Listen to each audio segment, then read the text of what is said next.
everybody. We got Kevin Dorsey, who is a big influencer on LinkedIn, runs a really cool company called Finally, and has his own coaching accelerator group company as well, right, Kevin? Correct. I still do the thing that I teach. It's something that I'm proud of in this day to day. So tell me a little bit about what kind of grabbed your attention to want to chat as well, but then also, what do you do differently than other guys that are in the CRO world? Mhm. I mean, if I think about what I do differently, it's probably two or three buckets. One is I'm very system based. So a lot of CROs still fall into sometimes like the glorified like VP of sales or like hero seller. Like they're still selling at their core versus building a machine and a system. So I'm very system based, very process based, very data driven. So I think that makes me a little bit different. But then also and I still don't know why this is different. And I get asked this question sometimes. I don't know why this is different. I have a immense amount of focus and pressure on skill development. So we practice, we role play, we script, we fine tune, we measure.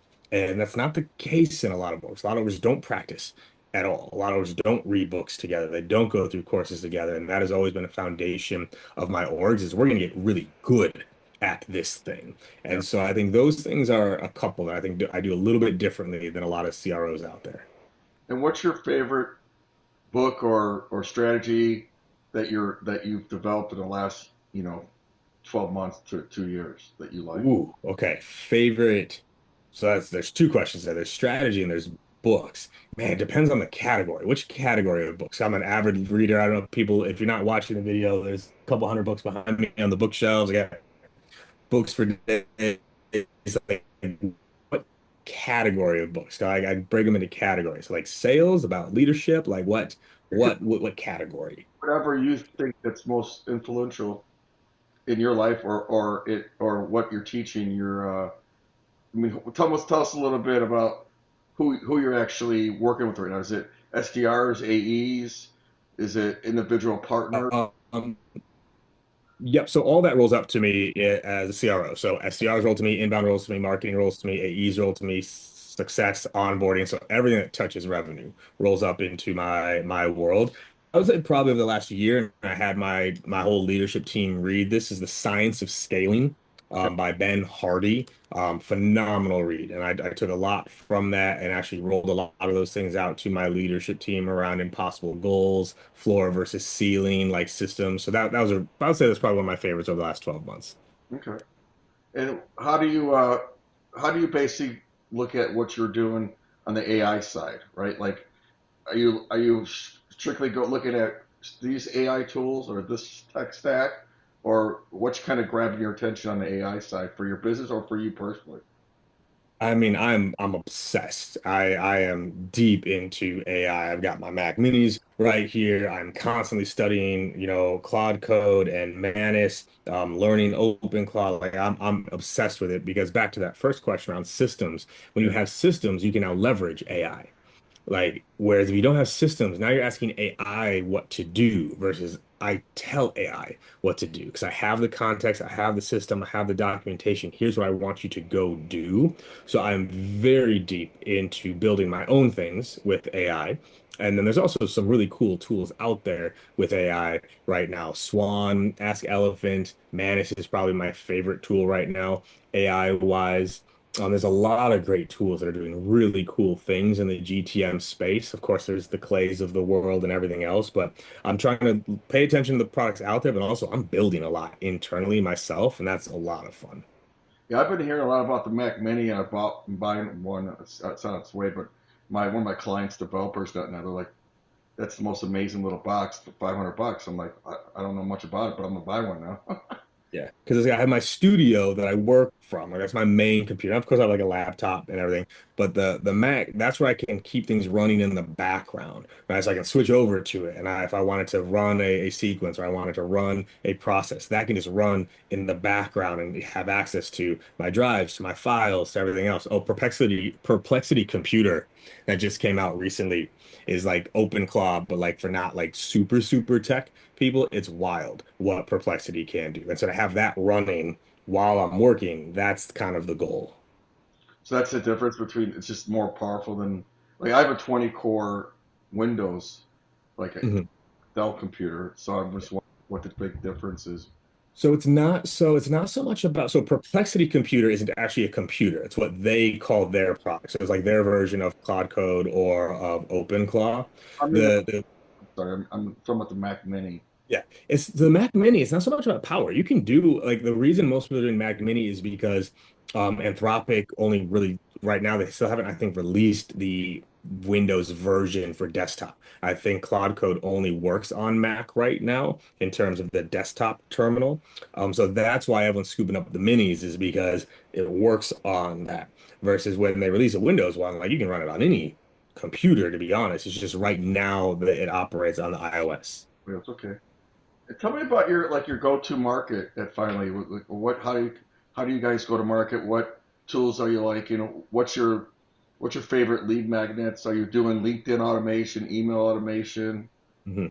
So yes, except we're not doing a ton of lead magnets right now. Something I'm actually working on building. I'm working on that with my product team right now to build me out some interesting. I'm calling them like micro SaaS or like micro agents that we can bring to market. So, getting away from like the white papers and the downloads, but like truly like building like here's a workflow. Do you want it? Type thing. And so those are some of the things we're working on right now. But in terms of go to market, I mean, we do.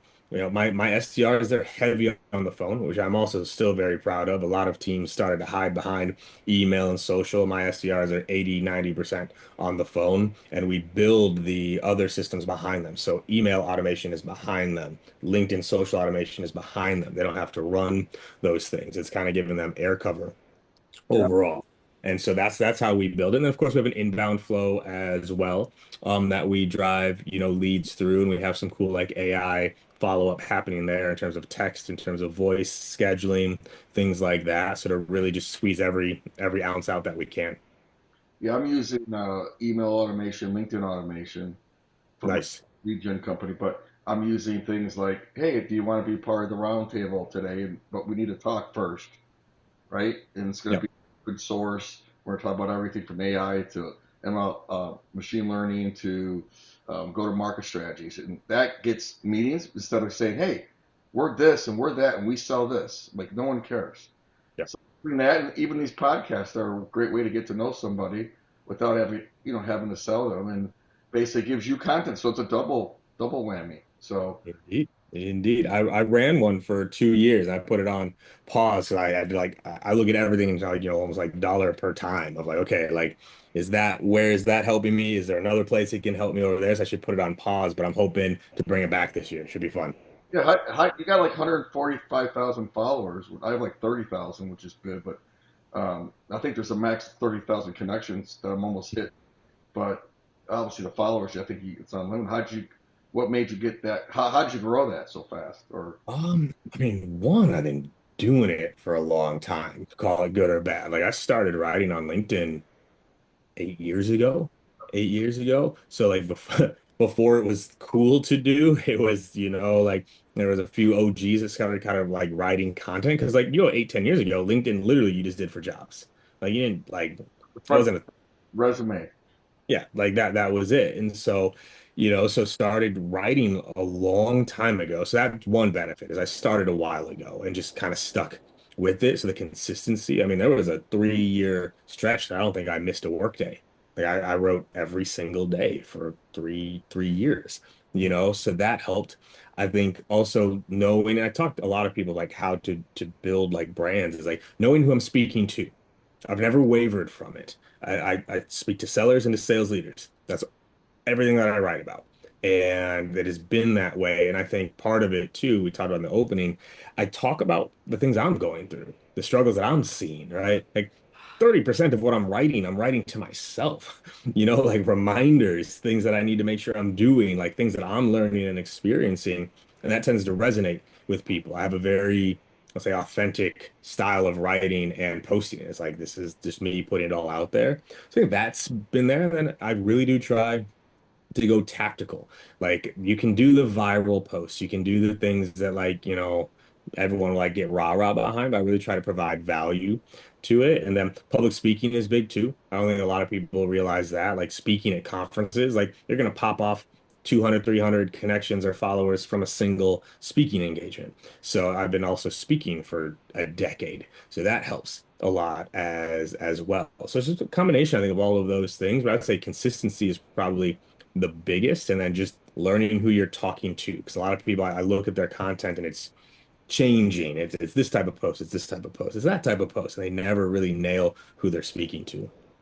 One thing I see is like say for family, right? You guys help with ledgers and getting all that content, and then your credit card processing too, right? Mhm. Yeah, so we have a corporate card, AI ledger, payroll, like it's an SMB platform. Like a Square, would you compare it to, or Partially, yes. It's kind of bringing, it's like pieces. So most SMBs, right, are using anywhere from 6 to 9 pieces of software to run their business. They have a QuickBooks or a Zero, they've got ADP or Gusto, they've got Bill or Expensify, they've got, a Square, restaurants, like they've got we bring that all together. So like Square does pieces of it. We try to bring it all in one for people to make their lives a lot easier versus trying to use 5 pieces of software to make it happen. so probably closer to like a QuickBooks versus Square then, maybe. It's a little bit closer to a QuickBooks because I don't think QuickBooks is offering payment processing at this point. We do offer payment Yeah, processing, so like we do that piece as well, but I don't think they do yet. I don't think I think it's GoDaddy that offered me that for some reason. Yeah, interesting. Do you guys find a way to bring all these different SMBs and light enterprise companies together to talk to each other and then kind of like build your own events versus white papers? Like I do these roundtables and it gets a lot of people clients and then it's powered by Full Throttle, Full Out of Leads because that's one of my tactics. But it's finally things where it's not just about their product, but it's about getting everybody together and talk about best practice. What tech are you using? What strategies are you using? What's going on in Dallas? Maybe one for Dallas, one for Chicago.